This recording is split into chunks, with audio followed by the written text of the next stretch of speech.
everyone. Welcome back to another episode of the Grow RDH podcast. My name is Katie, your host, and I'm a dental hygienist from South Dakota. And today we are going to continue our discussion into the Enneagram. This week's topic is Enneagram 5, and the Enneagram 5 is known as the Investigator. The Enneagram 5 is not quite as rare. In my work with the students, I have found a few Enneagram 5s, and those students are gone and graduated, and we don't keep in touch now. But for today's podcast, I could not find an Enneagram 5. And I kind of was aware, I knew that was going to kind of happen. So I planned an episode just like we did last week. We are going to interview ChatGPT and get all the details from AI this week. First, let's talk a little bit about what an Enneagram 5 is. And again, I apologize. Last week I was kind of raspy and I still have some gunk going on. Again, my voice is just a little bit lower and raspier than normal, so I apologize for that. Also, I have new scenery, right?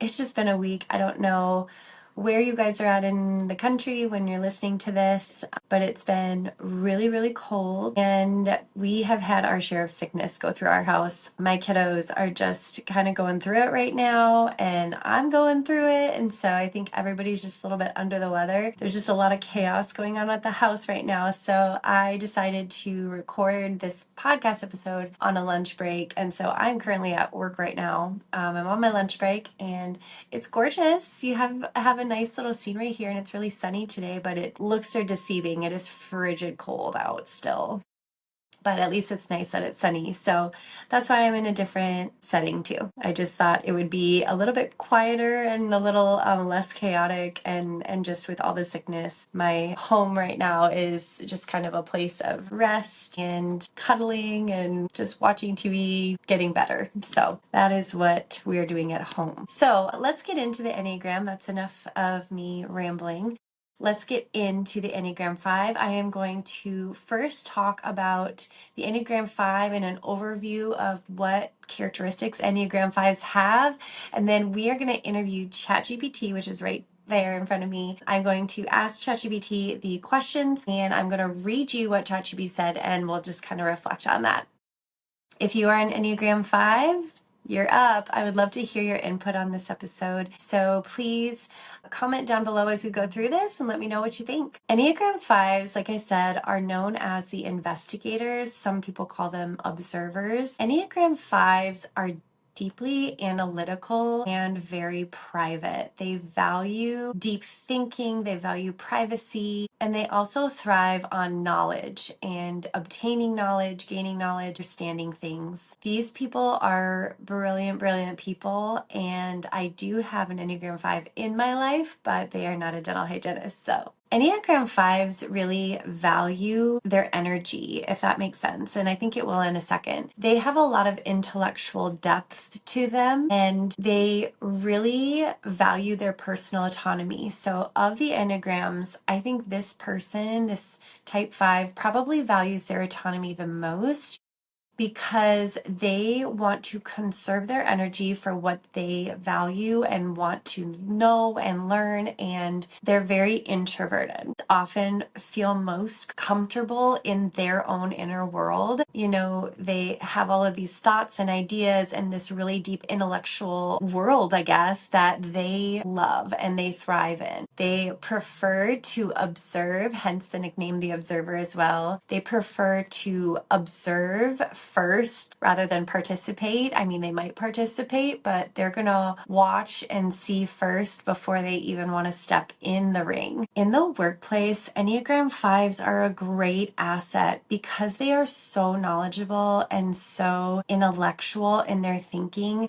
They really bring a very valuable layer of input and insight into problems and issues, and they can be a huge resource of knowledge and efficiency. They're going to get things done the most efficient way because they've thought probably 20 different ways to do it, and they have all that intellectual knowledge, and they have thought through it, and they know this is going to be the best way. But they may not want to speak on it. They struggle with emotional exhaustion. They really don't want to be engaged more than they want to be engaged. So what's difficult with a 5 is that they have all this intellectual knowledge, but trying to get them to engage with the team or give their input may be difficult because they really don't want to participate more than they are prepared to participate. Think of like the introverts that you know that are just very highly intellectual and highly immersed in their inner self. This is the Enneagram 5. One of the biggest challenges for Enneagram 5 in a dental setting, I would think, again, I'm not a 5, but trying to balance like their need for solitude and their need for introversion with the demands of dental hygiene, which is a very social, personal profession. Dental hygiene demands a lot of emotional capacity because we deal with patients and their emotions all the time. So in dental hygiene, that requires a lot of interaction, a lot of, we talked about for Enneagram 4, they are very in tune with people's emotions, and that can be draining for them. And this is kind of the opposite. Enneagram 5s really don't want to have that in tune with patients. Not that they're not capable of it, but they struggle in settings where they have to be emotionally present. Okay, so that is just a little bit of an overview of Enneagram 5. If you have some of these people in your life, you might be already starting to think about, oh yeah, so-and-so struggles with this, or this person is so smart, but we just can't get them to come out of their shell. And so, yeah, so let's go into the interview then. So we had some questions and we are going to ask ChatGPT, and I have prompted ChatGPT to answer as though they were an Enneagram 5. So let's hear what they have to say. The first question is, how does your Enneagram 5 personality influence the way you approach dental hygiene? And ChatGPT said, I approach hygiene like a puzzle. There's always something new to learn, a better way to do something, or a deeper understanding of a patient's condition. I don't just clean teeth. I analyze patterns in their oral health, treatment history, and habits. My goal is to be precise and thorough while maintaining efficiency. I also prefer to work independently. I don't need to chit-chat with coworkers all day to feel connected to my job. So already kind of hearing some of that maybe, introverted type of characteristics, not wanting to chit chat with their coworkers, but yet just highlighting some of those characteristics of being really efficient, really understanding the patient's condition, better ways to do things, right? So these Enneagram 5s are all about efficiency and getting things done. The next question I asked it was, what was the most challenging part of being an Enneagram 5 in dental hygiene? And ChatGPT said this: the constant social interaction is draining. By the end of the day, I have nothing left to give, which means I need serious alone time to recharge. Small talk with patients can be exhausting, especially when I'd rather focus on the work itself. I also struggle when there's too much unpredictability, last minute schedule changes, or being expected to handle things out my role without warning. So it's interesting because yes, we talked last week about the Enneagram 4, about them being so in tune that they're emotionally drained. And it sounds like for Enneagram 5s, it's maybe the opposite. They struggle with unpredictability. Small talk with patients can be exhausting just because they don't want to engage that much. They're engaging with patients, just small talk doesn't come easy to them. And again, that doesn't mean they don't have emotional depth. It's just that, and I think a lot of us have maybe experienced this too, sometimes it's the shallow interactions that can get really draining. And so that might be the case here. Again, I'm not a 5 myself, but maybe it's because they really struggle with sort of that surface level. Everything feels a little bit fake or disingenuous, I guess. But yeah, I think that makes sense. And again, for our Enneagram 5s, if you agree, disagree, put it down in the chat. The third question I asked ChatGPT, I asked them, how do you handle treatment plan presentation or patient education, given that sometimes you struggle with emotional expression? So it's just kind of leaning into that second question a little bit. And ChatGPT said this: I keep it factual and straightforward. I find that patients respond well when I present things logically, like explaining how plaque forms or why inflammation happens. I don't try to be overly warm or personal. I just provide clear, evidence-based information. If they have questions, I'm happy to answer, but I don't feel the need to sell them on anything. So I think that's interesting, again, but maybe not surprising. I think that, again, Enneagram Fives are so intellectual, and sometimes that just comes the most natural, right? So if you're talking about something that you understand really well and you have trouble making personal connections, it makes sense to like go into teacher mode. And I find this funny, and I didn't even think about it until just now, but the patient perspective of this, because there are times where I have had patients who want it factual, want it very straightforward or sciencey. And, a lot of the times we don't do that because we want to simplify it and we want to make sure they understand lay terms. And I wonder sometimes for those patients that do kind of tend to lean towards this factual, or they'll bring you articles. I have had that happen quite a bit. I work in a college town here, and so we've had, faculty come in and get their teeth cleaned, and they bring in articles. But it makes me think of that. It makes me think, I wonder how that looks on the patient end. I think that sometimes we underestimate the patient's ability to know. Now, we don't want to overestimate either. That gets us into trouble with autonomy and informed consent, but we don't want to underestimate either. So if you have a patient, this is just kind of off topic, but if it makes me feel like if you have a patient who is really leaning into that factual and that intellectual side, really lean into that and give them kind of what they want. And I think that would be a way to make a connection with an Enneagram 5 patient as well. Okay, and I think this is going to segue into this next question that I asked ChatGPT. So I asked them, what strengths do you think Enneagram 5 bring to dental hygiene? And so I'm guessing we're going to talk about their strengths now. We're going to talk about that strength of intellectualism. So ChatGPT said this: I'm highly observant, which makes me good at catching small details others might miss, early signs of disease, subtle changes in gum health, or even patient behaviors that hint at underlying issues. I'm also independent and self-motivated, so I don't need constant direction. If I don't know something, I'll research it until I do. I love that. That's not where I thought that was going to go. I thought it was going to go more to the intellectual side.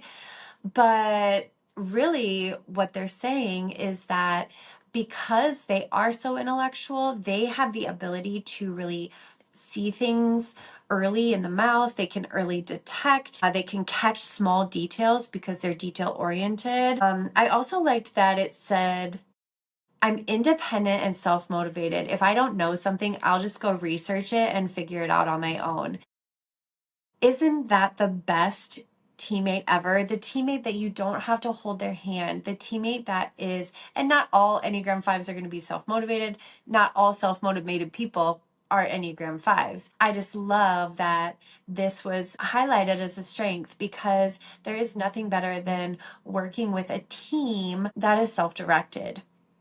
And I think Enneagram 5s are so capable of that because they want to know the information. They're not going to be like, well, how do I do that? No, they're just going to go find out because they want to know, not because it's just a part of their job. They're going to go find out because they want to know. Okay. The next question I asked about balancing the need for personal space with the obligation to deal with patients on the daily. And so this is what ChatGPT said. I set mental boundaries. Even though I'm physically in the space as my patients and coworkers, I keep a level of detachment that helps me not feel too drained. I also take breaks seriously. I need that time alone to reset. Outside of work, I keep my social commitments minimal so I can recharge and fuel. So I can fully recharge. So I love that.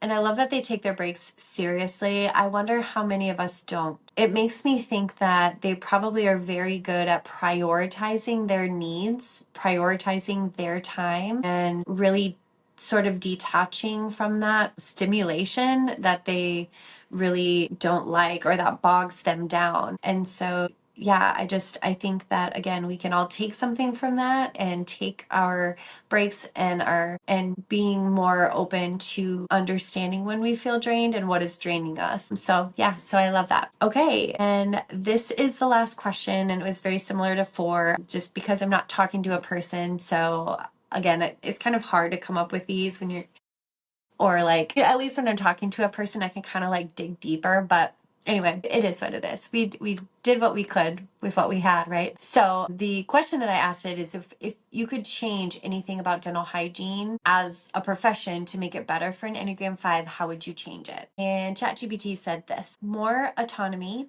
and quiet time. It would be amazing to have designated time to do charting without distractions, or to have a structured workflow where I don't have to be on all the time. Maybe even a system where hygienists could choose patient interactions based on their energy levels. Some days I can handle the chatty patients, but other days I would rather just do my job with minimal conversation. And we've all been there, right? Where you're just having an off day and you don't feel like making the small talk. And that's hard. Sometimes patients don't understand that we're human too, and we can't always be on all the time, right? We can't always be friendly, and not to say that it's never okay, but I do think it's hard, especially when you have a very personal profession where you're required to have this one-on-one time with so many people so often. And so I just, again, for Enneagram 5s, I'm sure that's an even extra layer of difficulty when you're having an off day and you're just not feeling the interaction. So that's interesting, and again, something I feel like we can all take a little bit of something from. And that's a hard one. How do you handle the chatty patients when you're not feeling it? That's difficult. Sometimes I get so in my groove, I don't even remember. I don't know if you guys have ever felt this way, but I guarantee there have been times where I can go through a whole morning of patients, and then by lunchtime I don't even really remember the conversations we had sometimes. And that's why it's so important for me to chart right after my appointments. I can't wait. I know some people can wait and do their charting at the end of the end of the morning, end of the afternoon. I cannot do that, and that's wise, because I think I go like zoned in, and so some of those conversations by lunchtime, I'm like, I had a 40-minute conversation and it was all work, right? It's work. And so sometimes I do think that we put on a work hat that kind of like filters out those things. It filters out the negative. And I think that's a coping skill. I think it's a coping mechanism from people in absorbing negative energy. I feel that a lot. So I love that. And I do think I found somebody for Enneagram 6 for next week. So be sure to tune in for Enneagram 6. I appreciate your time and for following me on this journey. It's been really fun. I just love the Enneagram, and I could talk about the Enneagram for hours and hours. And so to me, this is fun. I hope you are enjoying it. I hope you find it valuable. And if you have any insight into Enneagram 5s, if you know a 5 and you have a story you'd like to share, put it down in the comments. I would love to hear from you about Enneagram 5. And with that, I'm going to call it a day. I will talk to you next week, Friday, and we will see you then. If you're liking this content, please like, share, subscribe. It really does mean a lot to me as I sort of grow and build this podcast. So please definitely share with a friend. And it does just really mean a lot. I will see you next Friday.